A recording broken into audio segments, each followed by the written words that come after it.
Millions of Americans and their values are still under attack by two of the left wing's loudest voices. Listen.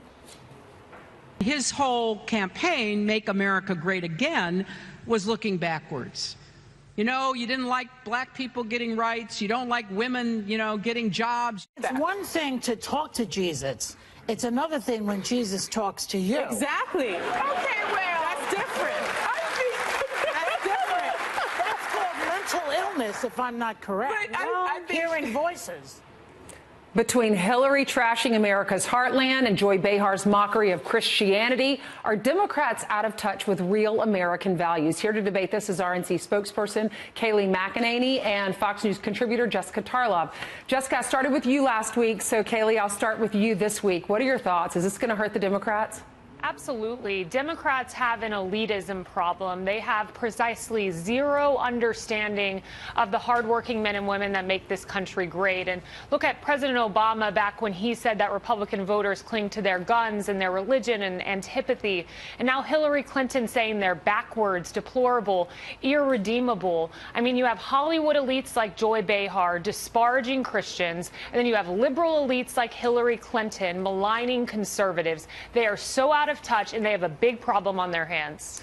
Yeah, Jessica, Hillary Clinton, she's in India. She's not even on American soil saying all of this. And she's saying that Trump supporters, you don't like black people getting rights, you don't like women getting jobs, you don't want to see the Indian Americans succeeding more than you are. Smart of her to say that. Why is she saying that? Oh, I'm not sure. I certainly wouldn't have told her to say that on Indian soil or American soil. I think there is a very productive way that Hillary Clinton can be a continually great messenger for Democrats. I think that she has a powerful voice. I think that she understands the issues. She does understand the importance of inclusivity and diversity and policies that will raise up all Americans. But that's not the way to go about talking about it. As for the Joy Behar comments, I think it would be fantastic if The View would have a segment talking about this. That's what The View is supposed to be about, talking about controversial topics. They have Meghan McCain sitting there now, who certainly would bring the conservative voice to this, and I think there should be an open discussion about it, and that would be a way to productively move forward. But to Kayleigh's point about Democrats being so out of touch, if you look at what's going on right now in Pennsylvania's 18th district, everyone go out and vote today for Conor Lamb, by the way, if you're in that district. He's leading right now in the latest Monmouth poll by 6 points. I don't think that means the Democrats are so out of touch. All right, so Kayleigh, do you think that she brought up Joy Behar, and we played that soundbite at the top of this segment. Do you think that she did apologize to Vice President Pence? He said that last night on Sean Hannity's show. Do you think that she needs to apologize publicly? Because the vice president had a problem with her offending tens of millions of Americans who are of faith. Absolutely. You know, she publicly lambasted Christians as mentally ill, and yet she wants to privately apologize. She needs to issue a public apology because, Ainsley, you know as well as I do that Christianity, it's who you are. It's so deeply personal to the identity of hundreds of millions of men and women in this country, 227 million to be precise. She owes them an apology, and she represents this liberal attitude where it's okay, it's permissible to just lambast Christians, go after them, attack them, and we need to stand up and we need to make the call and we need to boycott ABC and send an unmistakable message that until she apologizes, we as Christians will not watch that program. Jessica, I think you brought up a great point. I think they do need to make it a talking point. If they do you think that she will apologize? I think that she absolutely will. I think that she'll apologize it for what it was, which I believe was a bad joke. And I'm not saying that that could have flown with any other religion. I understand that if she said that about Muslims or if she said that about Jews, there would be a far larger backlash against it. I don't think that it would have happened. But I don't believe that she said this to be lambasting Christians, as it were. Then why isn't she apologizing? Well, she feels that she did apologize because she spoke with Vice President Pence and she did that. But as I said and led with this, I think that this would be a very productive segment on The View to talk about it. And I'm sure that she would apologize to any who were offended by her comments. Okay, we'll see. Kayleigh, Jessica, thanks for being with us. Thanks, Ainsley. You're welcome. Ainsley. Hillary Clinton still making excuses for her 2016 election loss. Look at the list compiled by Daily Mail. But our next guest says she has no one to blame but herself. Radio talk show host and author of What Really Happened, How Donald J. Trump Saved America from Hillary Clinton, Howie Carr, and joins us now. Hey, Howie, good to see you. Good to see you, Ainsley. You know, she has made all these excuses. When I finished my book in late December, I had 29 listed. Now, as you say, the Daily Mail has it up to 41. And she didn't get the old Hollywood memo from a big producer. Self-pity is not good box office. You know, ultimately, she was responsible for what happened. And these lists of excuses that she's got. I mean, it's not just Donald Trump and Breitbart and Steve Bannon and the deplorables. She's expanded the list as time has gone on. It now includes Barack Obama, Joe Biden, Bernie Sanders, the Bernie Bros, Jill Stein. Believe it or not, she blames the New York Times because they overplayed the email server. She blames James Comey, even though he exonerated her in the email server scandal before he interviewed the witnesses. She just can't take responsibility for her own actions. And I think the Democrats running this fall should be asked, do you agree with Hillary Clinton that people who voted for Donald Trump are backwards? That's the word she used in India the other day, backwards. Do you agree that white women were coerced into voting for Donald Trump by their bosses and their sons? Can you imagine that, Ainsley? Saying white women were forced to vote for Donald Trump by their sons? I mean, do you know any white women like that? I don't. I can't believe she said it. I can't. And even Democrats are saying they can't believe she said that either. Let's go into this next topic. Cherokee genealogist was on with Tucker last night, and he was asking her, the purpose of her being on was about Elizabeth Warren's story of her parents' elopement, and her grandparents weren't in favor of the wedding because her mother was Cherokee Indian. Listen to this on Tucker last night. She has no indication of Indian ancestry anywhere in her lineage. Elizabeth Warren's father, he had at least one brother and one sister who also just went and had small weddings the same way. I just think it's the way their family did things at the time. I don't think it was an elopement. What are your thoughts, Howie? Her grandfather, who she's thrown under the bus, apparently had a very close friend who was a Cherokee. He used to play golf with him. He invited him to his 25th wedding anniversary. I mean, what kind of person throws their paternal grandfather under the bus? It's not a positive sign of character, I don't think, on her part. But she's desperate. She can't talk about the DNA tests anymore because that would prove or disprove her ancestry one way or another. So she's retreating into these dim mists of the past. But unfortunately for her, there's this Twyla Barnes out there, this Cherokee genealogist who's going back and reading over these papers.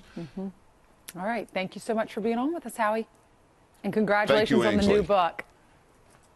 Appreciate it. Clinton really be a feminist icon if she thinks that women can't think for themselves. Fox News contributor and president of Independent Women's Voice, Tammy Bruce, says no, and she joins us now to discuss. Hey. I mean, what decade are we in? I could not believe she said this. What did you think? Look, I mean, this is what's great about the 21st century. Women and men, Americans have rejected that kind of tripe. The problem is that it wasn't surprising. I was the president of NOW 20 years ago. Pleased to be the president now of IWV. The difference is that it's leftist policy, it's a leftist attitude, and we heard that constantly behind closed doors in the feminist movement, that if you did not think correctly, if you did not toe a certain line, if you weren't paying allegiance to the liberal point of view, you would actually lose your womanhood. You would not be female anymore. You would not be, well, as an example, Gloria Steinem in 1993, when Kay Bailey Hutchison was running for Senate from Texas, Steinem called her a female impersonator. So this notion that to degrade women with whom you disagree, that's not unusual. We've heard it constantly, and it's been generally a threat that what makes us important, what makes us who we are, is going to be erased if you don't pay allegiance to the liberal point of view. These days, and this, of course, it's something for all of us, it becomes ingrained in us that we attack people who we don't agree with, and we certainly are working to get out of that.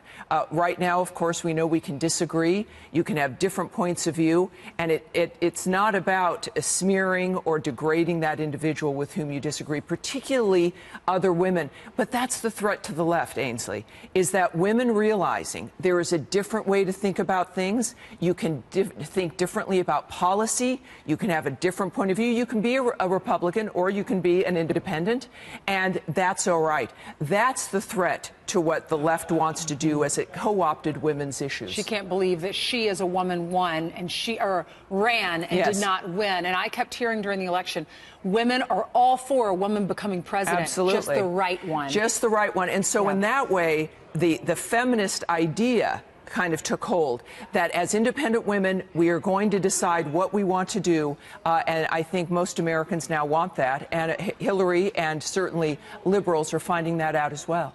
Thank you so much, Tammy, for being with us. My pleasure. Have a great Hillary Clinton is getting pretty roughed up by the media over what I'm calling return of the deplorables. Here's a report in the Hill newspaper. Even the staunchest Clinton allies, as well as longtime advisors, say her comments were cringeworthy and ultimately detrimental to Democrats. So what did the former First Lady and former presidential candidate say? Well, she was at a conference in Mumbai, and she was being interviewed on a stage by India Today. And she was talking, of course, again about the 2016 election. Now, if you're starting to get the impression that Hillary Clinton can't stop talking about the 2016 election, I suspect you may be right. And her party's not entirely happy about that. We'll get to that in a moment. So here's what she had to say. Clinton said that she had won the coasts in the election, but Donald Trump had won the middle of the country. I won the places that are optimistic, diverse, dynamic, moving forward. And his whole campaign, Make America Great Again, was looking backward. You know, you didn't like black people getting rights. You don't like women, getting jobs. You don't want, to see Indian Americans succeeding more than you are. So just stop and think about that. So essentially, she's now gone past blaming Donald Trump. And by the way, it's fine for Hillary Clinton to go out and attack the president over his current policies. And if she wants to relitigate the election, sure. But she's saying the people that voted for him, she doesn't really qualify it, don't want black people getting rights, don't like women getting jobs. What century are we talking about? Don't like legal immigrants. It's really something. And then she went on to say that white women voted for Trump. And this one really gets me. Because of ongoing pressure to vote the way that your husband, your boss, your son, whoever believes you should. Really? The first female nominee of a major party for president says that women are just subservient and that many of them are just doing what their husbands or sons or bosses tell them to. I don't have that view of women. I'm surprised to hear her express that. And maybe it's, again, just a sort of a rationale for why she didn't do even better among women, given her groundbreaking status as a presidential candidate. I mean, I'm sure there are some women who might have sort of gone along with what their husbands wanted, but is that really a significant factor?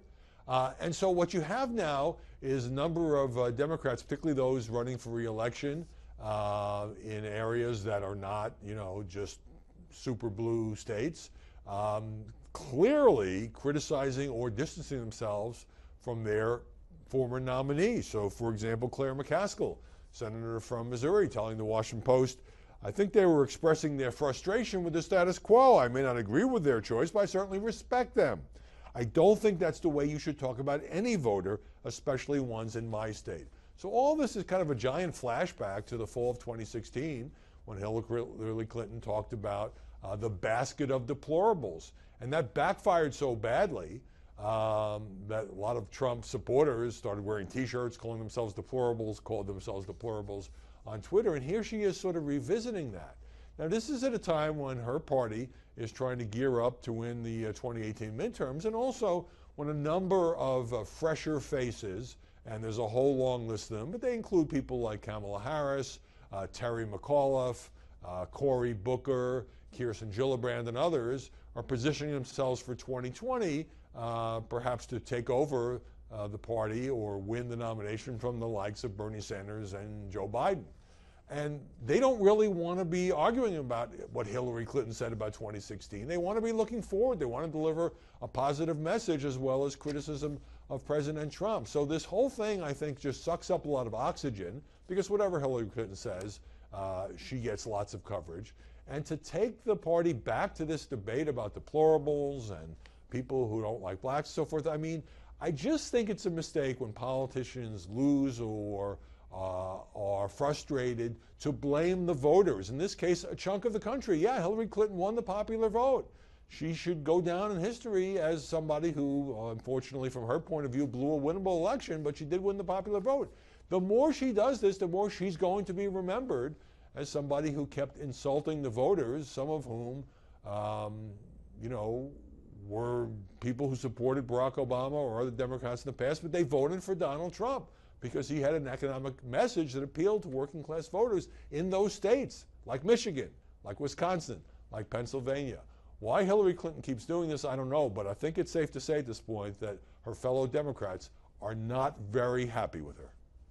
So will she ever just accept responsibility? Look at that list right there. Here to debate is Director of Urban Engagement for Turning Point USA, Candace Owens, and Fox News contributor and 2008 Clinton campaign advisor, Jehmu Greene. Thank you, ladies, for being with us. Thank you for having us. You're welcome. Candace, I'll start with you. Did you find her comments offensive? I mean, she said that if you're a Republican, you're looking backwards. You don't like black people getting rights, and you don't like women getting jobs. You know, I think we've moved past offense. It's just insufferable at this point. I don't know when she's going to go away. What this proves to us is that the Democrats do not have a platform to stand upon in 2020. It's going to be more or less the exact same, doubling and tripling down on the tactics of race baiting. And quite frankly, America is tired of it. It's time to move on and close this chapter entirely. Jehmu, you were one of her campaign advisors. What would you advise her now? Well, first I have to address the leap of logic I just heard.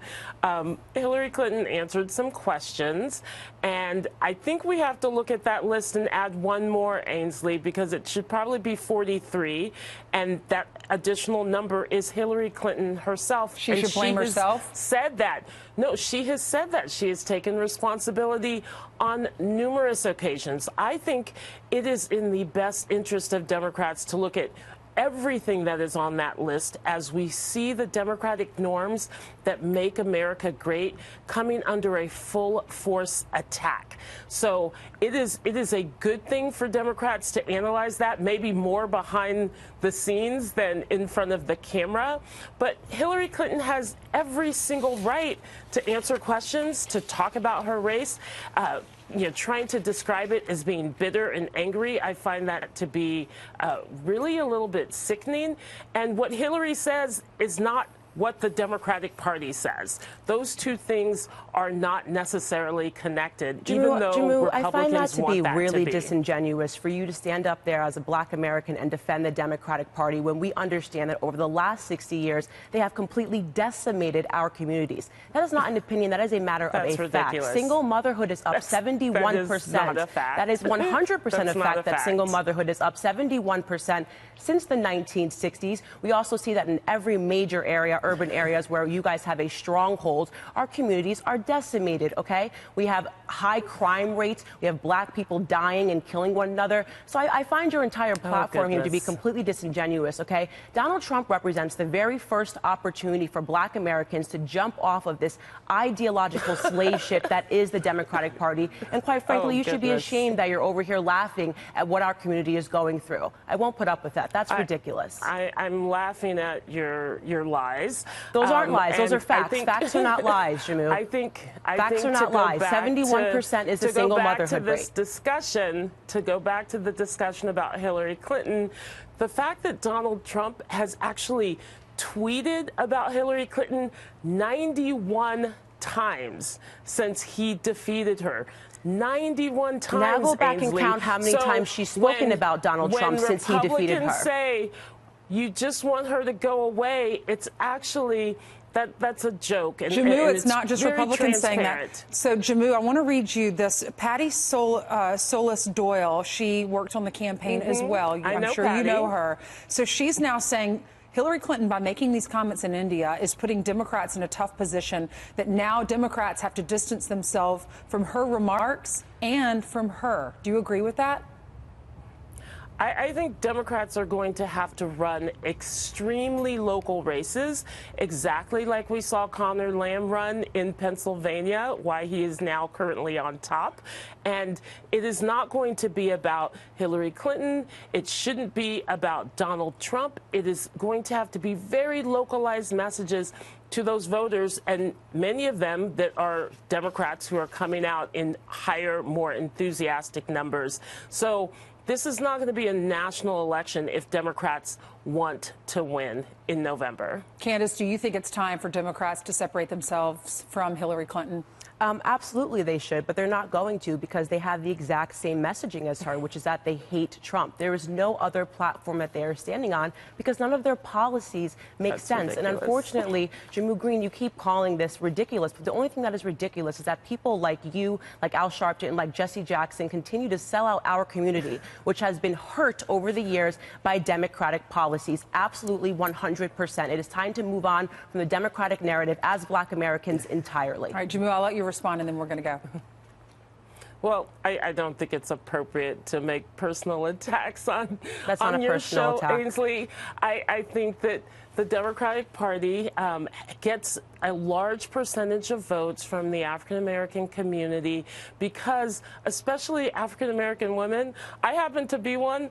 They're pretty politically savvy, so they're looking at who is the party that is going to best provide them health care? Who is the party that is going to make sure that when you've got white supremacists marching in the street, you're not sitting there saying that they're good people amongst them? Okay. Who is the party that has been there for them? All emotion, and no will logic protect here. Social Security and Medicare? These are the things that drive those There's no votes for the message. She has party. no But message, again, no it needs message to be whatsoever local. here. Candace, Jamiel, thanks so much for coming on with us. We'll have to have you on again. Great Thank debate. you. Thanks, Ainsley. You're welcome.